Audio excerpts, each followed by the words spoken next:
Majesté, comment concevez-vous votre rôle de souverain? Mais je considère d'abord mon rôle de souverain au Maroc comme étant le garant de la liberté. Car tant qu'il y aura un roi au Maroc, on pourra dire que le chef de l'État n'appartient à aucune faction ni à aucun parti politique. Et ceci est très important.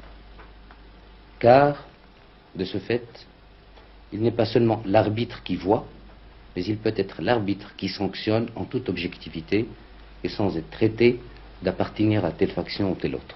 Voici un volet de mon rôle. Le deuxième rôle, c'est de pouvoir personnaliser, si vous voulez, l'abstraction du pays. Un pays est une abstraction, dans ses frontières, dans son drapeau, dans sa nationalité, dans sa souveraineté. Et l'homme a besoin, quand même, l'homme demeurera fétichiste, qu'on le veuille ou non. Et c'est pour cela qu'il a besoin de concrétiser en la personne de quelqu'un son pays. Du reste, même lorsqu'il y a un présidium, comme cela existe en URSS, eh bien, il leur faut quelqu'un. Ou c'est Staline, ou c'est Khrouchtchev, ou c'est Brejnev, ou c'est un autre. Mais il faut quelqu'un en qui personnaliser l'État. Je suis le descendant de 1300 ans de dynastie. Alors, on se fond dans 1300 ans d'histoire, on devient un petit peu comme ce serpent qui se mord la queue.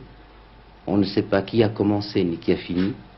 Et c'est pour cela que seul le communisme ou la monarchie, par leur désintéressement et par le fait qu'ils se fondent dans la masse de leur histoire et dans l'anonymat, sont de nature à être les régimes les plus objectifs. Majesté, êtes-vous un homme heureux? Pensez-vous avoir ce qu'on appelle dans votre pays la baraka? La baraka et le bonheur sont deux choses différentes, vous savez. Quand les deux sont conjugués, c'est encore mieux. Oui, je suis un homme heureux parce que je suis en repos avec ma conscience.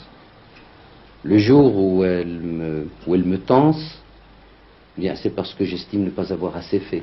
Non pas parce que j'estime avoir mal fait, mais parce que j'estime ne pas avoir assez fait. Je suis un homme heureux parce que ma grande famille, comme ma petite famille, sont autour de moi, m'apportent leur chaleur quotidienne, m'encouragent dans mon œuvre.